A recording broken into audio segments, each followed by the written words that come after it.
ఉత్తరాంధ్ర ఉపాధ్యాయ MLC ఎన్నికల్లో PRTU అభ్యర్థి గాదె శ్రీనివాసులు నాయుడు గెలుపొందారు. రెండో ప్రాధాన్యత ఓట్ల లెక్కింపులో గాదె శ్రీనివాసులు విజయం సాధించారు. కూటమి ఏపీటీఎఫ్ బలపరిచిన అభ్యర్థి పాకాలపాటి రఘువర్మ పరాజయం పాలయ్యారు. గత ప్రభుత్వ వ్యతిరేక విధానాల ప్రభావం తన గెలుపుపై పడిందని రఘువర్మ అన్నారు. విషయాలు వాళ్ళు విభేదించి వారు కంటెస్ట్ చేయడం వల్ల ఇంచుమించు 5 రావడం వల్ల కొంత అది కూడా మేనేజ్ చేయడం చెప్పి నేను అనుకుంటా ఉన్నాను. అంటే ఉపాధ్యాయ ఎన్నికల్లో అయితే మాత్రం రాజకీయాలు అక్కడ ఇన్ఫ్లుయెన్స్ చేస్తాయని నేనైతే అనుకున్నాను.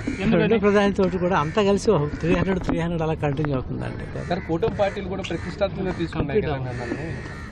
ప్రతిష్టాత్మకం కాదండి, నా మీద అభిమానంతో ఇచ్చారు. యాక్చువల్లీ ఉపాధ్యాయులు మేధావులు వాళ్ళు ఆప్షన్ ఏదైతే సెలక్షన్ ఉందో దాన్ని శిరసా వహిస్తామని నేను మీ ద్వారా తెలుసు. గత ప్రభుత్వం తాలూకా ఏదైతే కొంచెం నెగిటివ్ యాటిట్యూడ్ ఉందో అది నా తాలూకా వర్క్ స్టైల్ మీద పడిందని చెప్పి నేనైతే భావిస్తాను. ప్రభుత్వానికి ఈ గెలుపుకి దయచేసి సంబంధం పెట్టొద్దండి.